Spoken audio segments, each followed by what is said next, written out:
Perdebatan bentuk dan wilayah negara kesatuan Republik Indonesia. Indonesia sebagai negara yang kaya akan budaya, suku, dan ribuan pulau, berdiri sebagai negara kesatuan Republik Indonesia pada 17 Agustus 1945. Namun sebelum kemerdekaan, para pendiri bangsa melalui sidang BPUPKI telah berdebat panjang untuk menentukan dua hal krusial, bentuk negara dan batas wilayah negara Indonesia merdeka. Perdebatan bentuk negara. Terdapat tiga tokoh utama dengan pandangan berbeda. Pertama, M.R. Supomo mengusulkan konsep negara integralistik, yaitu negara sebagai satu kesatuan yang menyatukan seluruh rakyat tanpa mengutamakan hak individu atau kelompok.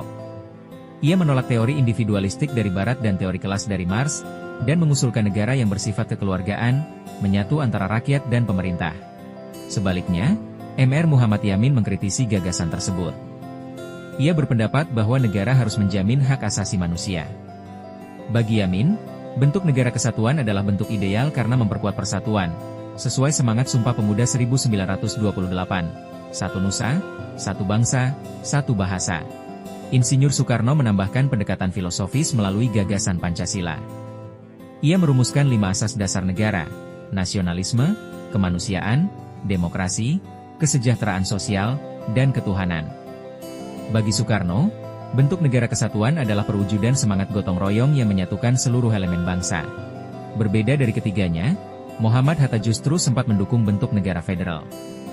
Menurutnya, karena Indonesia terdiri dari banyak suku dan daerah, maka perlu diberikan otonomi agar tiap kelompok merasa memiliki negara. Namun akhirnya, demi persatuan, Hatta mendukung keputusan bersama, Indonesia menjadi negara kesatuan. Perdebatan wilayah negara. Dalam sidang BPUPKI, muncul berbagai usulan soal luas wilayah Indonesia merdeka. Soekarno mengusulkan konsep Pan-Indonesia yang mencakup Filipina, Malaya, Papua, hingga Timor. Namun ide ini ditinggalkan karena harus menghormati kedaulatan negara lain. Yamin berpendapat bahwa wilayah negara seharusnya berdasarkan daerah 8, yaitu wilayah bekas Hindia Belanda seperti Sumatera, Jawa, Kalimantan, Sulawesi, Maluku, dan Papua. Ia menekankan prinsip kemanusiaan dan penolakan terhadap imperialisme. Sementara Muhammad Hatta dan A. Maramis lebih moderat, hanya mengusulkan agar Indonesia mencakup wilayah yang benar-benar pernah dijajah Belanda, dan jika perluasan dilakukan, harus melalui proses referendum.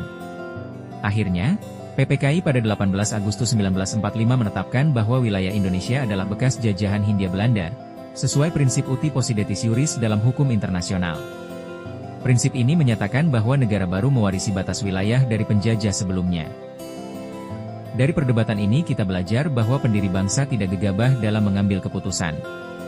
Mereka mengutamakan prinsip persatuan, hukum, dan realitas geopolitik. Hasilnya adalah negara kesatuan Republik Indonesia, berdaulat, berdasar hukum, dan bersatu dalam keragaman.